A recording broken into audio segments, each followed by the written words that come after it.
Good morning, friends. So I have an abundance of ground cherries right now, and I've got all these. I've got 2 cups in the pot already, and there's still like a ton out there on the ground. So if you haven't grown ground cherries before, they grow like tomatillos. They're pretty cool, and you open them up, and they're like this little yellow fruit inside. And they're really hard to explain how they taste. They're like a tropical tomato, pineapple-y. I think they're delicious. They're so good.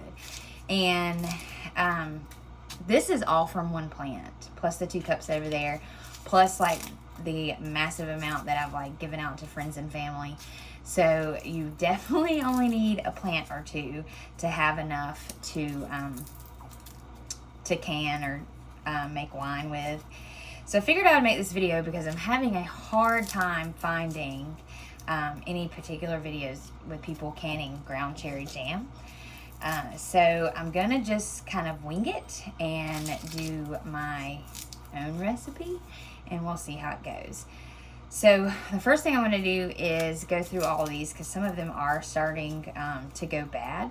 So I'm going to take out the ones that are like really overripe. There was a good example a while ago. Like this poor little thing. So these will just go to the compost, and the husks will as well. Another good thing to know about ground cherries is one of the reasons why they're called ground cherries. I know in some countries they call it Cape gooseberry, but the reason why they're called ground cherries is because you wait until they fall off of the plant and hit the ground until you pick them, because if they're green, they can cause a little bit of stomach upset. And like I said, these are just ridiculously easy to grow. So if you're a first-time gardener, I would definitely recommend getting some of these seeds. I know Baker's Creek sells them, and I think MI Gardener sells them too. And then you can plant these. I saved some seeds out of some of these already and did a germination test, and nearly all of them germinated. So very, very, very easy plant to grow. So I'm just going to continue husking these, and it's probably going to take a little while. This is the only, I would say, con about this plant is that you have to husk them. And so it is a little bit tedious, but you can sit down and watch TV and then just husk away. So like this one fell off the vine. I don't know if you can see it, and it's a little bit green. So I'm going to set that one out just in case, because I would hate for someone to like eat this jelly and like get a tummy ache.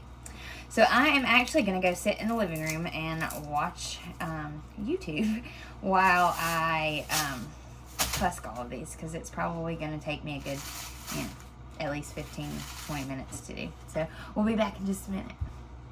Okay, so we're back. So I don't really have like a good place to sit, you guys, so you can see my stove, because my tripod got eaten by Remington. But I did end up with almost another 2 cups. I had to go see if there was any more out there to pick. And so yeah, I'm just gonna toss these in here into this pan. And I've already had this pot going on like medium low for probably about an hour. And I put about half a cup of water in there just so it didn't scorch on the bottom. So I'm gonna take you guys over here. So as you can see, it is some of the ones that were in there for a while are getting a little squishy. So I'm gonna turn the heat up now just because I'm gonna be in here, and this is like the worst video ever. I'm not gonna be able to edit this, so but yeah, I'm just gonna let these simmer for a little bit. I'm gonna turn the heat up and put a lid on them, and then just check them just to make sure they're not scorching. And we'll let all these berries break down.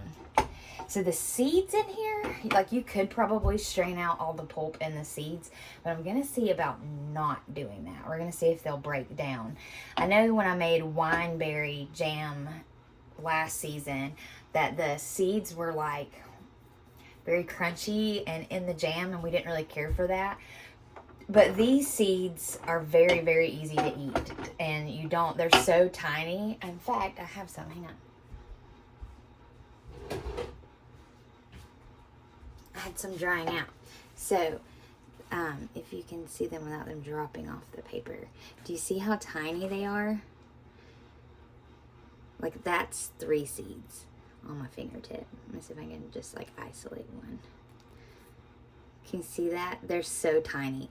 So I'm gonna like not worry about straining out the seeds and stuff.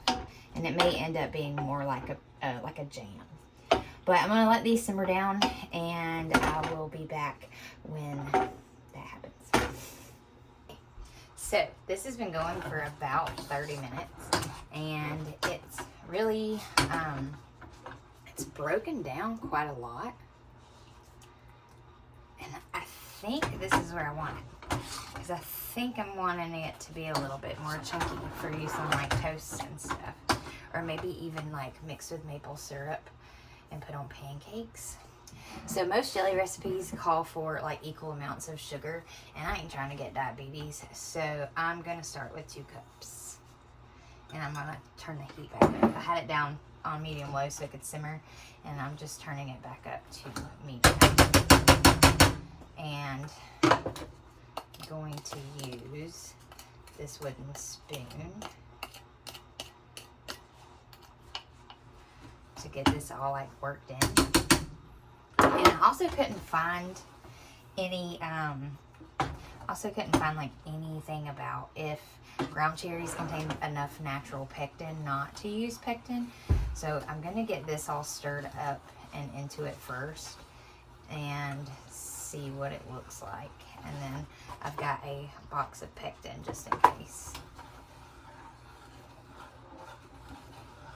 Alright, so while this is heating up and getting mixed up, I'm going to go ahead and get my water bath canner out and my jars in there so that they can be sanitizing.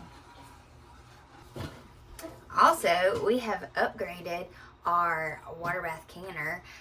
Picked this up at the thrift store last week, and I still have the price tag on it. I did wash it. I guess the price tag just didn't come off. But it was $5.50, which is awesome. And it's in really good shape. There's a tiny, tiny bit of rust on the lid, but I mean, it's still gonna work. And this one has the rack. So for the past like 15 years of canning, I have just used an old stock pot with a towel at the bottom. So this one's kind of cool to upgrade. So see, it has the rack. So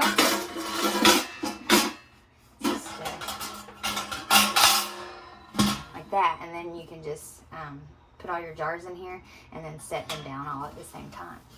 Nifty. Okay, so that canner is huge and probably way too big for this project, but I've already got it out. We'll use it. I've got 8 jars in there, and I actually think it'll fit like nearly double that amount, which is awesome. For like, you know, when I do tomato sauces and stuff like that, but I think I'm only gonna need like 7 jars, maybe not even that much, because this is a small batch. So this sugar has been dissolving, and I think I am gonna use some pectin because it's thick, but it's not like jelly. So we're gonna go ahead and use 1 full pack of the pectin in there, and we'll go ahead and let that simmer for about 5 minutes. And what you want to look for when you're making jellies is that it starts to simmer, but as it's simmering, it's making foam. And then you want to make sure that you scrape that foam off, because if you don't, you'll end up with a foamy mess in your jar. And it's still edible. There's nothing wrong with it if you do forget that step, but in order to make your jars look a little bit prettier, just make sure that you take all the foam off. So we're gonna let this simmer and break down, and then we'll come back and I'll show you guys how I test my jellies to see if they're ready to go in the jar, just to make sure that they'll set up.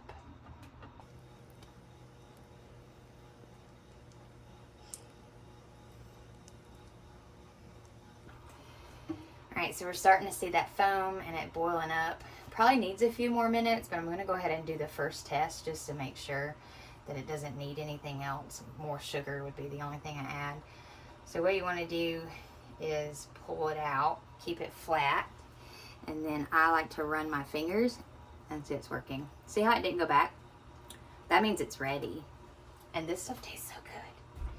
So as soon as, and you can do this on a regular spoon, it doesn't have to be a silicone spatula, but as soon as you can do that and it not go back into, like, come back together, then you know it's ready. So I'm going to give it just a few more seconds since I stirred it, just to let that foam gather back on top, and then we'll scrape that off.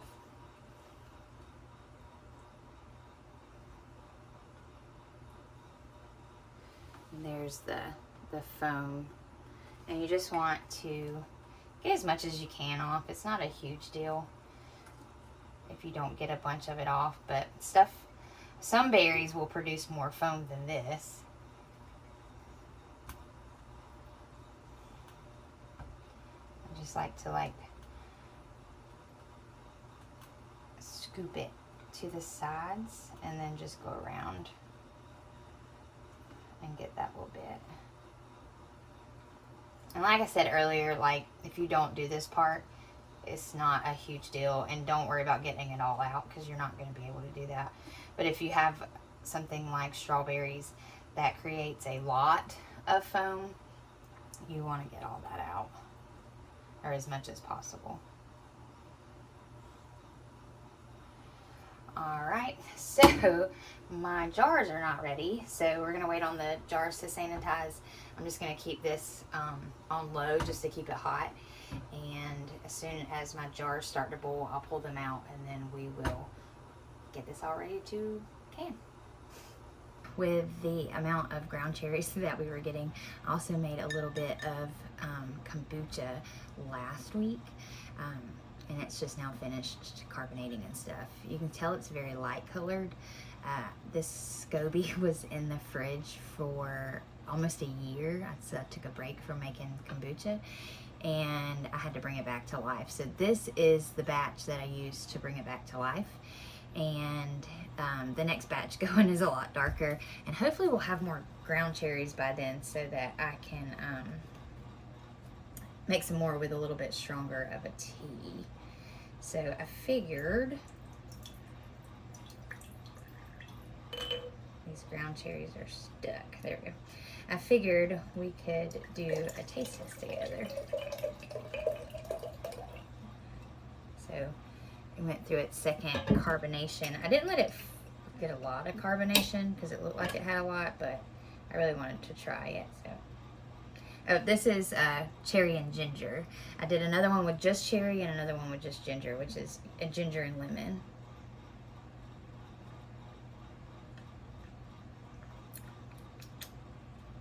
Very, very good. Very good. It fermented very easily, like during the second fermentation process. But I do recommend a darker tea going into your kombucha. That's the only thing that I would change. But yeah, it's very, very good. So if you have ground cherries, you can also use them for kombucha. Okay, so I think I have everything here other than the lids, and those are still staying warm on the stove to get us started with canning. So I've got just my magnet to get the hot lids out and a debubbler with the top on. You don't really need to debubble jelly because it's a liquid. But you'll definitely need white vin, and I'm also going to double wipe the rims with the hot water from where I heated up the lids, just because jellies are super sticky, and if you don't have clean lids, then they won't seal properly, or clean rims, I should say. So I'm going to fill these up to about a 1/4 inch headspace. And like I said, this isn't going to be enough to fill all these jars, so.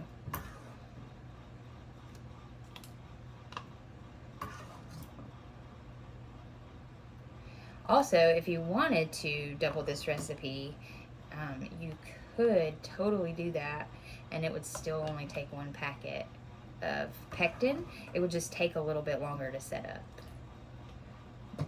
So we might not even get 4 jars out of this.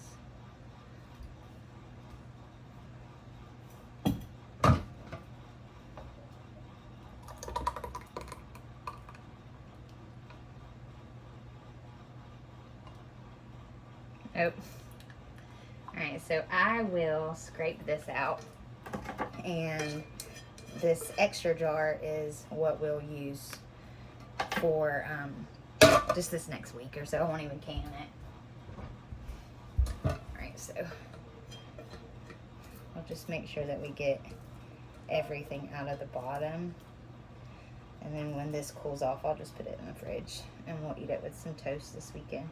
And this should still be good for at least a month in the fridge, if not longer. With all that sugar in there, it's hard for any sort of bacteria to grow. So my rule of thumb with jellies and pickles is that as long as you don't see any mold growing on top, you're fine. And those are a little hot. So we ended up with 3 jars out of the 4 cups of ground cherries. So it's not bad at all, especially considering how like tiny they are.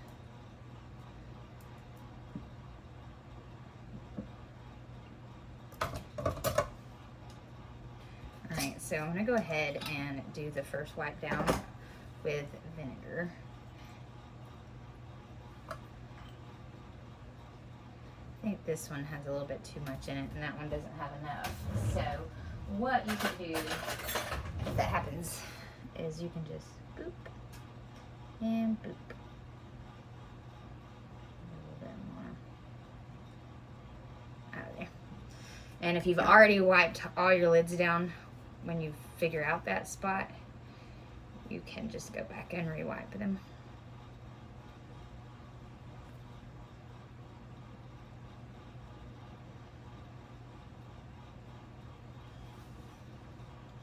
And let me grab the lids. Alright, so we have our lids and rings. The new standard is that you don't have to heat your lids and rings, and I've tried that a few times, and I found that I was getting terrible results, like stuff popping open. After like a month, I would go in there and like smell something, and it would be where a jar didn't seal. And that's another reason why when these cool off by this evening or tomorrow morning, you want to take your bands off, because the band can produce a false seal. So if something were to if one of your seals were to like come undone and you still had this band on, you wouldn't know. So it's just extra security. So I did not need that gigantic pot. I probably could have got away with like a very, very small stock pot doing this. So there was like a tiny ground cherry seed on the rim. I'm glad I saw that, because that would have prevented it from sealing. Alright, so I'm going to pop these in the canner, and we are going to can these for, I'm going to do 10 minutes on these, and I will let you guys know how they turn out. So as I stick the jars in, because they're not quarts, they're half pints, they're tilting. I don't know if you can tell, but it's slightly tilted, and that just kind of worries me. So what I'm gonna do is not use this rack. I'm just gonna put a towel in the bottom, and then that way I don't have to worry about any jars falling over and busting when this gets to boiling good. All right, so I'm just using the same tea towel that I used to do the vinegar, and it should sink to the bottom once I get the jars in there. And all the towel is going to do is prevent them from touching the very, very bottom and prevent any sort of like overheating and busting.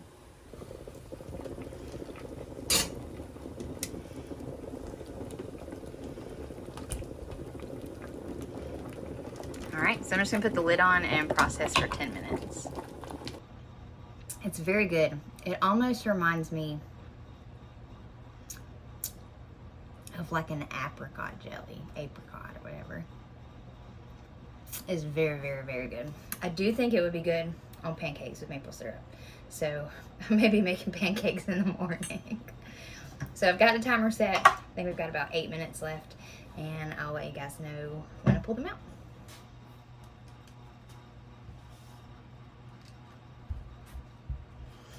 All right, there's all 3 of them. They should start pinging any minute now. And I'll just let these sit here at least 12 hours, but probably overnight. And then in the morning, I'll wipe down the jars, check them really well, make sure that they've sealed, and label them and put them away. I also want to add, don't forget that the water in your water bath canner and the water that you use to heat your lids is still good water. So if you had another batch to can, you can use it again. Or what I do is I let it cool all the way down, and once it's room temperature, I use it to water my house plants and to water plants outside. So it's another way to be a little bit more frugal and a little bit more zero waste in your kitchen. So if you enjoyed this video, like and subscribe for more content like this. We'll be canning a lot more now that the weather should start cooling off in the next few months. And I'll leave links down below to everything that I used in today's video. If you order it off of Amazon, I do get a tiny bit of commission off of it, but I do recommend that you try to shop secondhand. You can find these jars, especially at yard sales. I will say that you can find them a lot cheaper at yard sales, and you might luck out and even find a canner.